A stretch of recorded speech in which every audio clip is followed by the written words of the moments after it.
Folks, China's latest maneuver is nothing short of a chess master's move, a real shocker that's sending ripples all across the waters to Europe. Just when you thought the trade tides were calm, China pulls a fast one on the European Union. And believe me, this isn't just any jab. It's a haymaker aimed straight at the heart of Europe's economy. Today, we're zeroing in on China's bombshell announcement of an anti-subsidy investigation into European dairy products. That's right, dairy. Now, why dairy, you ask? Well, it all ties back to the EU's recent play, slapping those hefty tariffs on Chinese electric vehicles, tariffs that could climb to a whopping 48%. They say it's because of unfair subsidies, but come on, we know it's just another way to push China out of Europe's market. But here's the kicker. China didn't take that lying down. They're hitting back, but not where we expected. It wasn't the luxury car sector that felt the heat. No, sir. China's gone for the jugular, targeting the core of European agricultural exports. First, it was brandy and pork, and now dairy's on the line. This move by China, it's strategic, it's calculated, and it speaks volumes about how they handle pushbacks. They're not just retaliating, they're reshaping how global trade wars are fought. And let's not forget what this means for you and me and everyone watching from home. This tussle between China and the EU isn't just about tariffs and trade.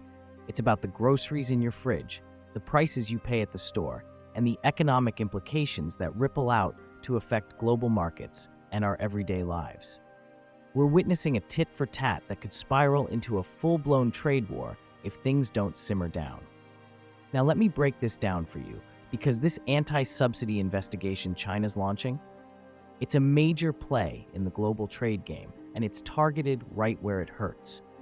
On August 21st, the Chinese Commerce Ministry pulled a major move.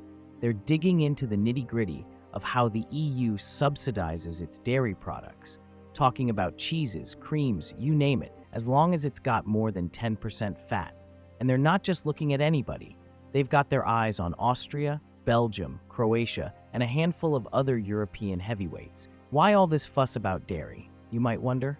Well, it's all coming from a big complaint by the Dairy Association of China and their buddies at the China Dairy Industry Association. They're claiming that these European subsidies are letting EU dairy products sell at lower prices in China, which they say isn't playing fair. And the stakes, they're huge. Just to give you a taste, Ireland alone sent over $460 million worth of dairy goods to China last year. We're talking about a total of nearly €1.7 billion in dairy flowing from the EU to China in 2023. That's a lot of euros and a whole lot of dairy. I have a small request. If you're enjoying this discussion, please hit the like button. Your likes and comments are incredibly important to us and help more people discover this content. If you haven't yet, consider watching the entire video to support our channel. Your engagement is invaluable and helps us continue to bring you in-depth analyses of global events. Thank you for being part of our community. Now let's talk impact, because this isn't just about trade numbers. The dairy sector is a cornerstone of the EU economy. It's not just about the money, it's about the people. European farmers aren't just feeding folks, they're a powerful political force.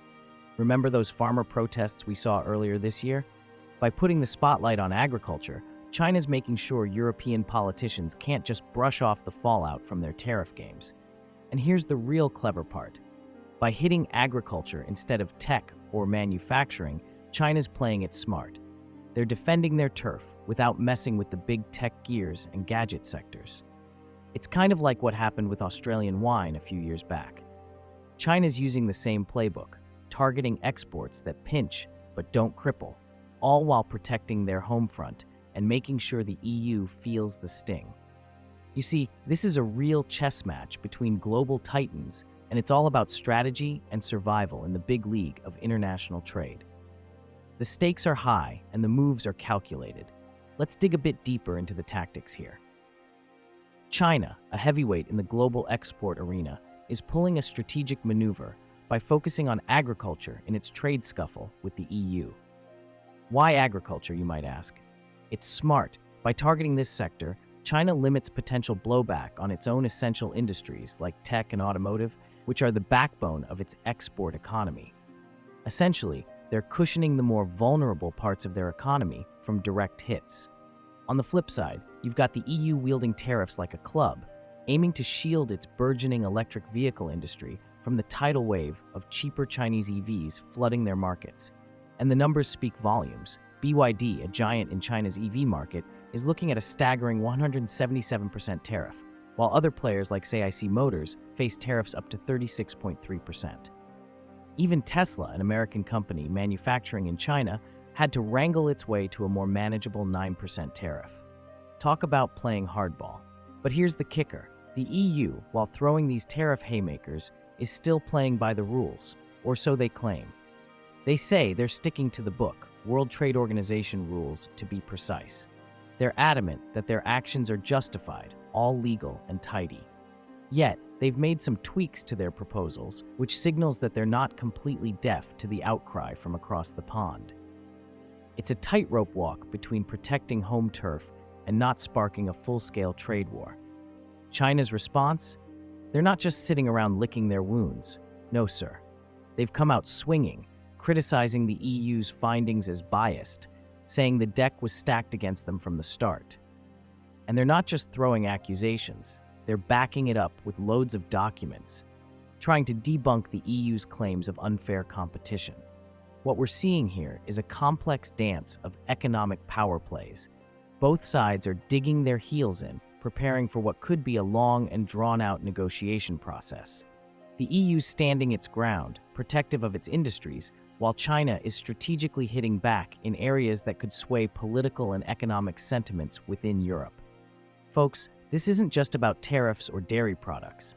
It's about how major economies navigate their interests in a global market that's more interconnected and competitive than ever. It's about protecting domestic industries while trying to maintain healthy trade relationships. It's a balancing act, and right now, we're watching it unfold in real time. As we watch this drama between China and the EU continue to unfold, one thing's for sure: the implications of these trade strategies will ripple across economies worldwide, affecting everything from the price of your next car to the cheese in your fridge. So buckle up, because this trade tangle is far from over, and the global economy hangs in the balance. Folks, we're talking about more than just tariffs and trade disputes here.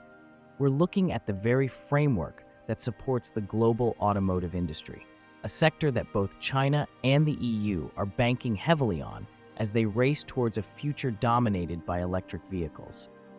With China issuing a stark warning about the ripple effects of the EU's tariffs, it's clear they're concerned not just about immediate losses, but about the long-term health of the global automotive supply chain. Let's paint the bigger picture here. The EU's stance on Chinese EVs, marked by rising tariffs, is more than a protective measure. It's a potential roadblock in the global race towards electrification. Consider the stats. The market share of battery electric vehicles in the EU slipped from 14.5% in 2023 to just 12% in the early months of 2024. What does this tell us? That increased tariffs could throttle the availability of affordable electric vehicles, putting a speed bump on the EU's own green ambitions. This is not just a local issue, it's a global concern. This scenario underscores a critical balance that needs to be struck, protecting domestic industries without stifling global competition. If the EU and China aren't careful, their actions could lead to mutual damage, slowing down progress in vital sectors of innovation and sustainability. So, as China scrutinizes EU dairy exports and as trade tensions simmer, what we're really seeing is a high-stakes game of economic chess. Both sides are positioning, strategizing, possibly even bluffing, with significant global impacts hanging in the balance. Will China's probe into EU dairy escalate into deeper trade rifts, or will it prompt a reevaluation of strategy on both sides? Could this tension push the EU to moderate its stance, finding a path that supports both domestic goals and international cooperation? I'm eager to hear what you think. Will this move by China stir up the pot even more? Or could it be the nudge needed for a rethink in EU policy? Drop your views in the comments below. And with that, we wrap up today's deep dive into the unfolding drama of international trade. Stay tuned, keep your eyes on the road ahead, and remember, the world of global trade waits for no one. Catch you next time for more insights and updates.